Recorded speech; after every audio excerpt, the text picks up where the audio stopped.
ही Salaria blessing team Delhi से रेवती जी द्वारा लिखित असेंशन ऑडियो 7 में हम शून्य असेंशन के बारे में जानेंगे। टोबायस, मेटाट्रॉन, माइकल, क्रेयॉन, उस तरफ वाले सभी लोगों को हमारी ऊर्जा की ज़रूरत है।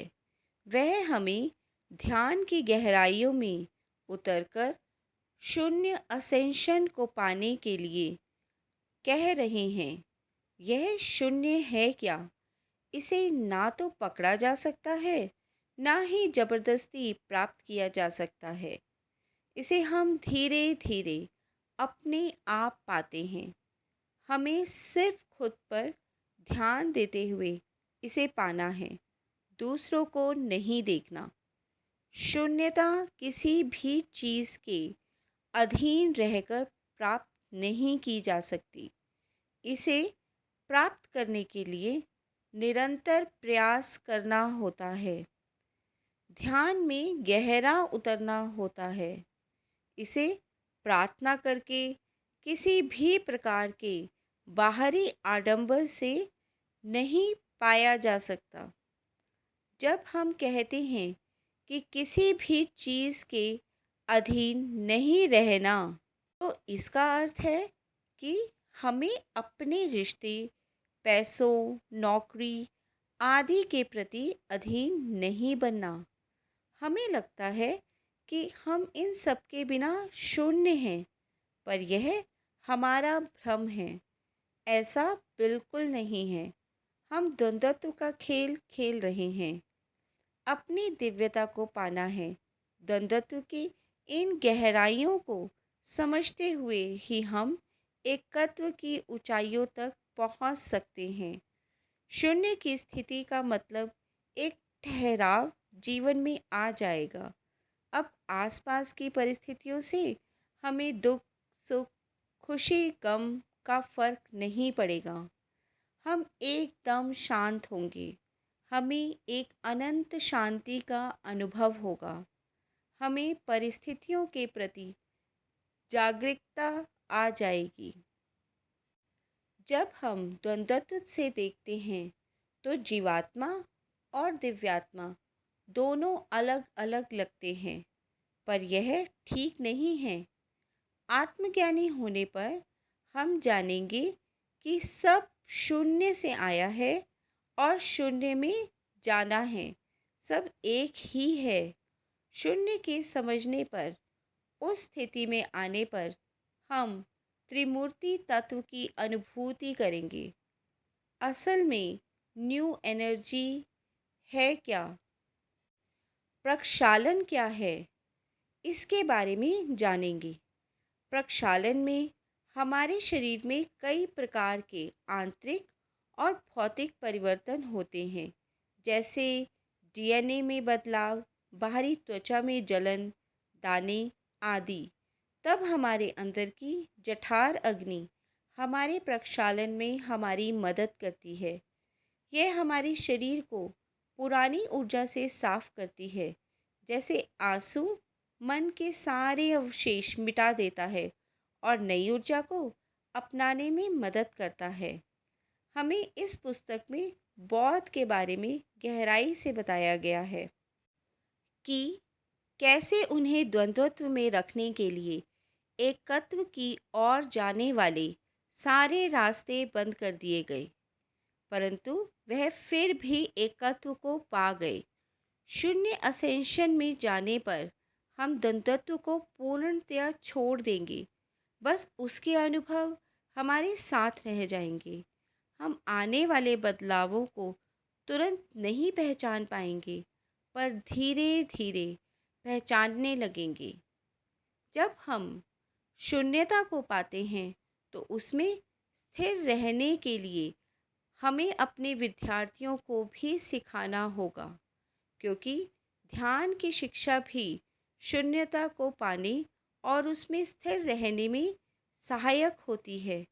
हमें एक मास्टर बनके अपने विद्यार्थियों को वह सब सिखाना होगा जो भी अनुभव हमने ध्यान में रहकर पाए हैं। उनके साथ इन्हें साझा करना होगा।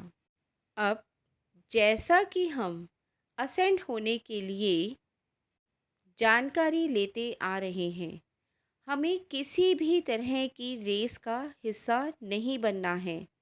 अपनी दिव्यता को आराम से आनंद में रहते हुए प्राप्त करना है। यह एक आदित्य कमल के फूल जैसी है, जिसे सिर्फ प्यार से न्यू एनर्जी में पा सकते हैं। आर्कएंजल माइकल धरती पर सत्य की खोज में हमारी मदद करने आए हैं।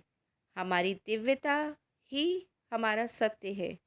हमने समझा है कि जब हम न्यू एनर्जी से असेंशन की ओर बढ़ते हैं, तो अपने परिवार से भावनात्मक रूप से दूर हो जाते हैं। दीवार के उस पार से बिना कोई प्रतिक्रिया किए उन्हें द्वंद्वत्व का खेल खेलते हुए देखते हैं। हमारी उनके प्रति सभी एजेंडा शून्य हो जाते हैं। हम में परिस्थितियाँ क्यों उत्पन्न हुई हैं और क्या सीख सिखाना चाहती हैं, इसकी समझ उत्पन्न होती है। हम बिना किसी उम्मीद के, बिना शर्त के प्रेम करना सीख जाएंगे। हमने न्यू एनर्जी में टूल्स का भी इस्तेमाल किया और असेंशन में एजेंडा छोड़ दिया। हमने शून्य से सृष्टि की थी, अब वापस शून्य को पाना है। एक गहरी अनंत शांति का अनुभव करना है। द्वंद्वत्व का खेल खेलते खेलते हम बहुत आगे आ गए हैं। अब बस घर वापस जाना है और खुशी यह है कि घर हम तक चलकर खुद आ रहा है। बस हमें ध्यान में अपनी सांसों के साथ गहराई में अंदर उतरना है। शून्य को पा जाना है। शून्य का मतलब खाली होना नहीं, बल्कि शून्य की तो अपनी एक सृष्टि होती है, जैसे पहले हुई थी। बस हमें अपनी द्वंद्वत्व की आदतों को छोड़ना है, जिन्हें हम छोड़ने में परेशान हो रहे हैं। और ऐसा होना स्वाभाविक है, क्योंकि हमने अपने कई जन्म द्वंद्वत्व में गुजारे हैं, जैसे टैटू बनवाना, पूजा करना। यह अपनी एक पहचान को अपने साथ रखने की एक कोशिश करने जैसा है। हमें अपनी पुरानी पहचान, अपने पुराने जन्मों में जो कुछ इकट्ठा किया है, उन सबको छोड़ना होगा। अब हम अपनी संपूर्णता में आ रहे हैं। एकत्व में इनका कोई काम नहीं। आगे बढ़ते हुए हमें खुद पर विश्वास रखना होगा और आने वाले विद्यार्थियों को असेंशन की ओर ले जाना होगा। ऐसा करते हुए हमें कोई एजेंडा नहीं रखना। जब हम शिक्षा देनी शुरू करेंगे, तो सब कुछ खुद ब खुद होता चला जाएगा। हमें ज़्यादा विचार करने की आवश्यकता नहीं। जैसे कि जब हमारे कद की लंबाई बढ़ती है, तो पैरों में दर्द होता है। हम बिना कोई शिकायत किए नए कद को पाते हैं। ठीक वैसे ही हमें असेंड होते हुए दिक्कतों को स्वीकारते हुए आगे बढ़ना है। हमें अपने कण कण से सजग रहकर बात करते हुए आगे बढ़ना होगा। हमारे अंदर का संदेह हमारी अकल्पनीय क्षमताओं को रोकता है।